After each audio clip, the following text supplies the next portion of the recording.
Hey everybody, it's me, Andrew. Get out into nature and tune in for yourself. Resonate with the Earth's electromagnetic field via 432 Hertz, the universal frequency. Balance out psychologically and emotionally, and further strengthen your brain and your heart coherence as well. Get a plant-based diet going for yourself today and nurture yourself right back into life. We are literally herbivores in nature. Further balance out your physical body's pH level and get with alkalinity. Then you can generate some static electricity. Send me some love telepathically. Set attention to your mind and set intention to communicate. That is all there is to telepathy. You are now tuning in to great days.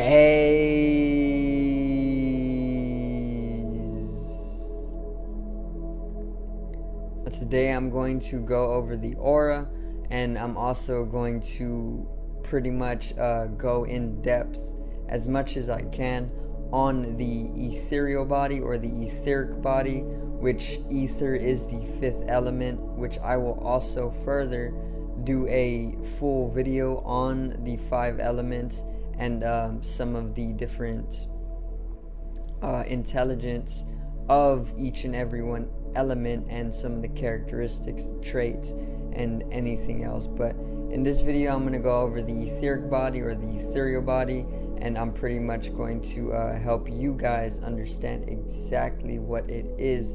So today's video is the etheric body.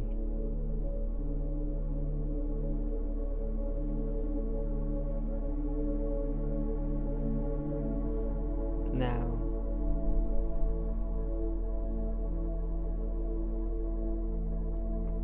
so to begin, we need to understand what ether is. Okay, there is this element called ether, and the way that I have always known to spell it is A-E-T-H-E-R, and the A and the E is that specific unique symbol pretty much used in Latin. Okay, but I know that modern day scientists, or even modern day science, uses the term ether with just the E, you know, E-T-H-E-R. But I'm always on this channel, or I'm always going to use it with the A and the E, because it just is where the source of this word was founded from more closely, shall I say. But ether is actually space. Okay, so pretty much just space, what we know as space, this all around my body, within my body, making up my body, that's all ether. Okay, it is all ether. It's the fifth element. Okay, there's the 4 elements. Very briefly, there's water, there is fire, there is air, and there is earth. And what actually permeates these 4 elements and gives way to them, like the canvas for a painting, is the 5th element, which is ether. It isn't actually in that sequence, you know, there's not one that comes after the other, but space was pretty much, or is pretty much, making way for the 4 elements. Okay, so ether is space, we know this. In Hindu, they don't see it or know it as ether, but they see it or know it as Akash. Okay, so there's 3 different names for what we're talking about, which is space. There's just space. You can call it space as being the 5th element. You can call it ether, A-E-T-H-E-R, or E-T-H-E-R, and then you can also call it Akash. Okay, Akash is the exact same thing, but in Hindu Sanskrit they call it Akash instead of ether or even just space. Okay, so our aura is basically our aura consists of many different layers, okay, and all of these different layers are actually geometrically unfolding, or they are pretty much geometrical in nature, but most people cannot really see the aura too intensely. I know most people around me or in my life have never truly been able to see the aura as much as we should be, and this is pretty much due to the fact that in this area basically where I live, literally just pretty much South Texas, you know, but in this part of the world we don't live in the higher energetical areas of the earth. So the earth literally consists of different nodal points, and these nodal points you can see as the chakras of the earth. And what a chakra is an energetical center. It is a psychic center of energy.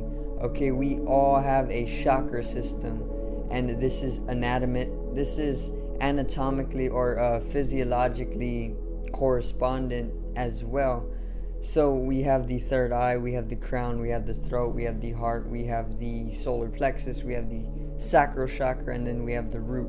Okay, very brief example, the Agna chakra or the third eye chakra, it's a nodal point. All the 7 chakras are nodal points. Basically, that is a point where psychic energy pretty much vortexes outwards towards you. It would vortex itself. Okay, it is an energetical center, and the energy likes to pretty much spiral outwards, because spirals is the way energy manifests itself or flows, because spirals are actually the least resistant,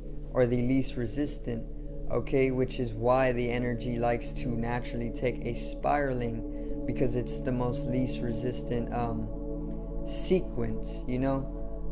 Now where was I going with this? Oh, the earth. Okay, the earth, just as we have a chakra system, the earth has its own chakra system. Okay, and I live literally on the lower energetical points, or one of the lower chakras of the earth. Pretty much I would be said to live within the root chakra, which is the chakra that is the most physical in nature, because it is all about basic survival and pretty much keeping a strong, balanced, rooted materiality in the earth, you know. That's what the root chakra is all about. And in Texas, I pretty much live within the root chakra because of this.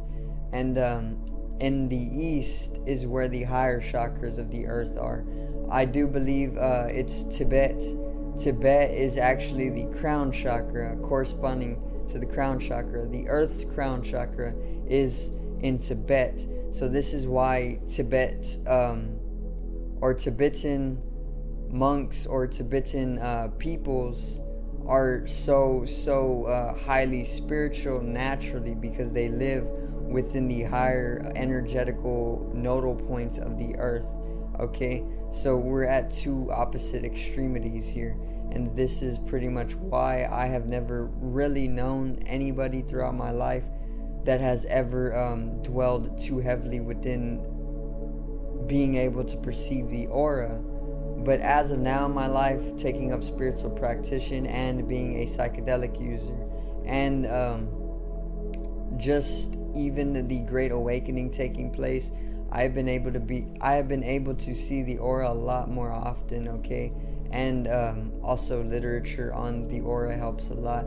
There was only like one other person in my life that actually ever pretty much introduced me to looking at the aura in very practical, easy methods, you know, which was literally just keeping a constant attention on somebody's brow or their third eye or their forehead for at least 5 minutes straight. You both do this to each other. You both look at each other give your undivided attention and try not to blink for as long as you can.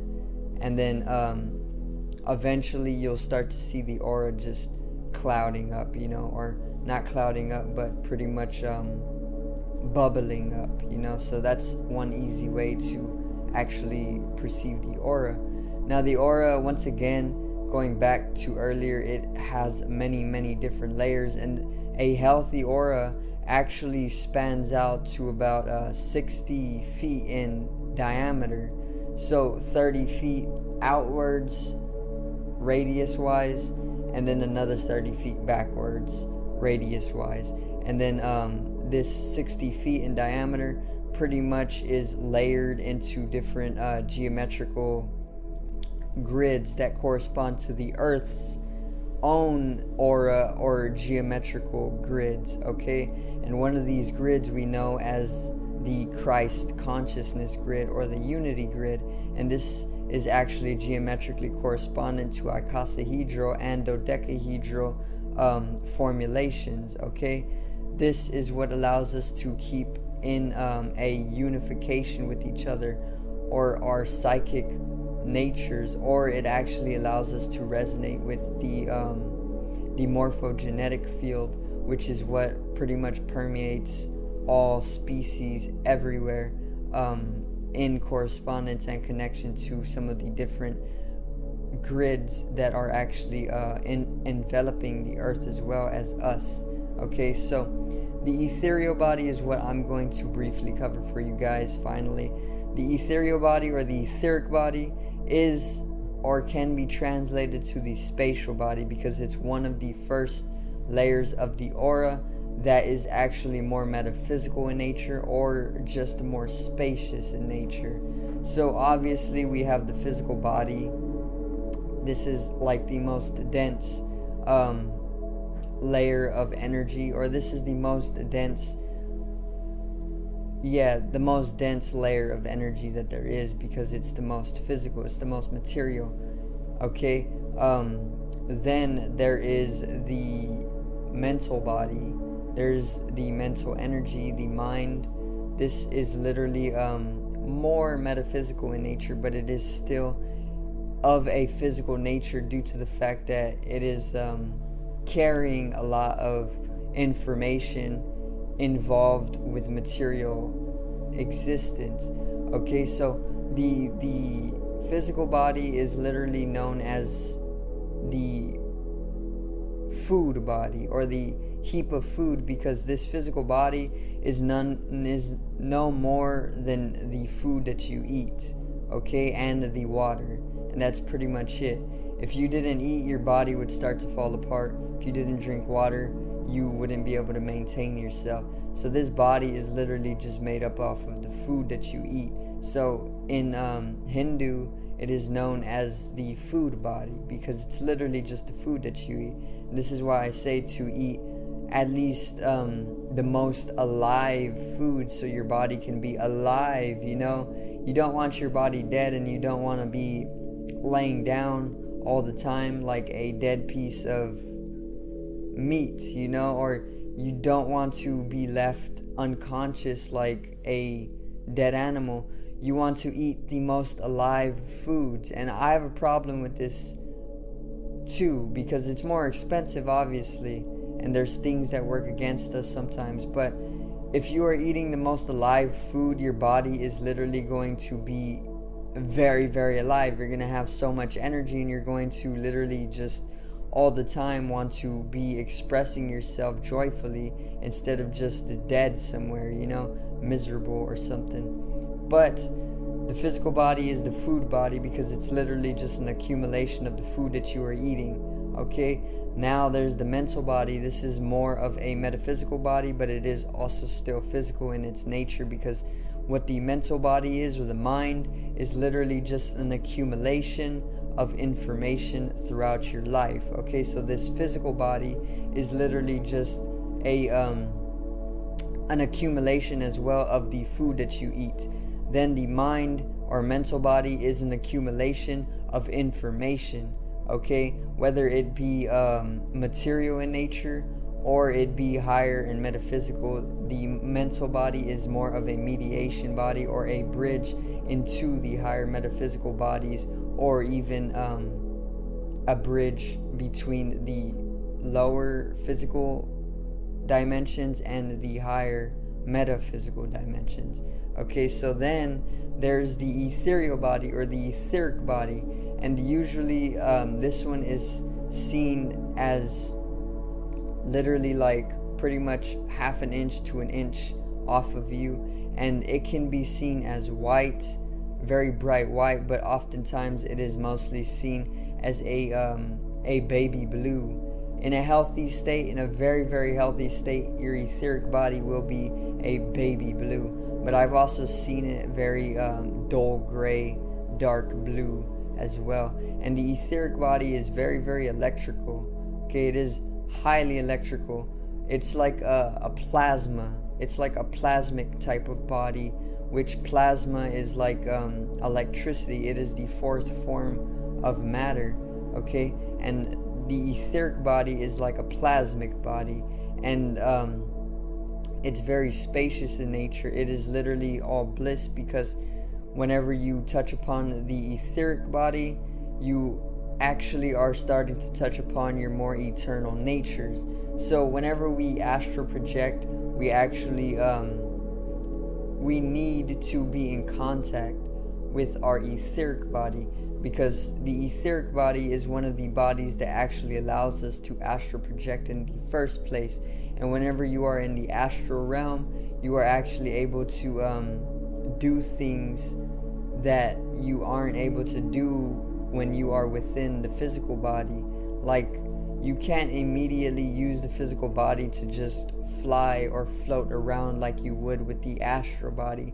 But obviously there has been people who have levitated in the physical body, but it takes a highly complex spiritual science, or a mystical type of science and technologies and practical applications to be able to do such things like levitate, or even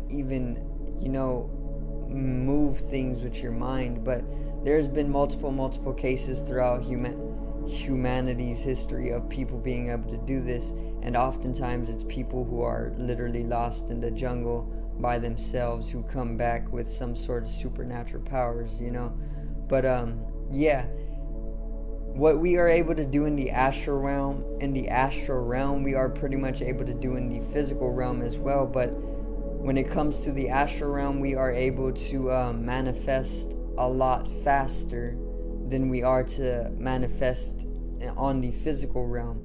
It takes a lot longer to manifest things on the physical realm, or in the physical realm, than it does in the astral realm. Okay, and what the etheric body is our spatial body. We use the etheric body in the ethereal realms, which are a little bit different from the astral realms. Okay, now they're very, very similar, but the etheric realms are pretty much like the templates for the etheric body to manifest itself within. And the etheric body actually is utilized to pretty much travel the DNA as a biological inner network of some sort. So just as though we can travel the internet physically in the physical realm, the etheric body is basically like a higher metaphysical body that actually allows you to travel the etheric realm, which is a higher metaphysical realm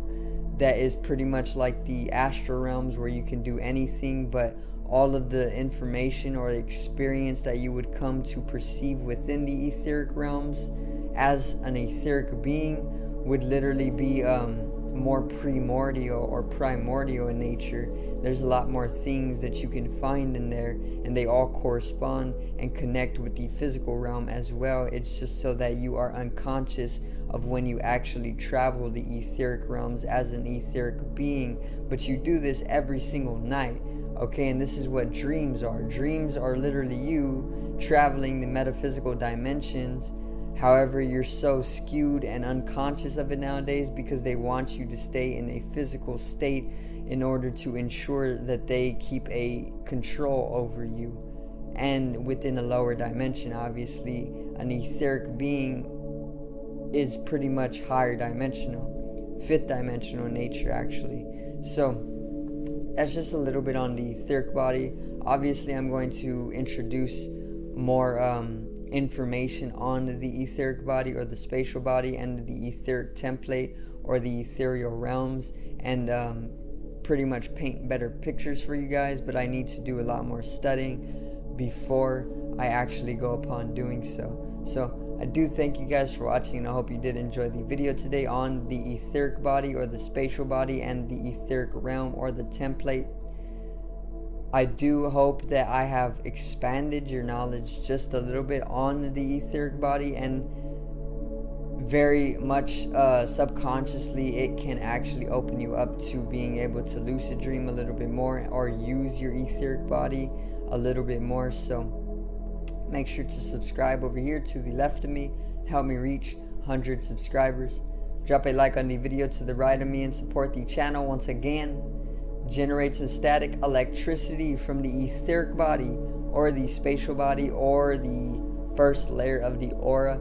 It needs to be strengthened and realized for the collective rise in consciousness. I love you guys. Have a great day and peace out.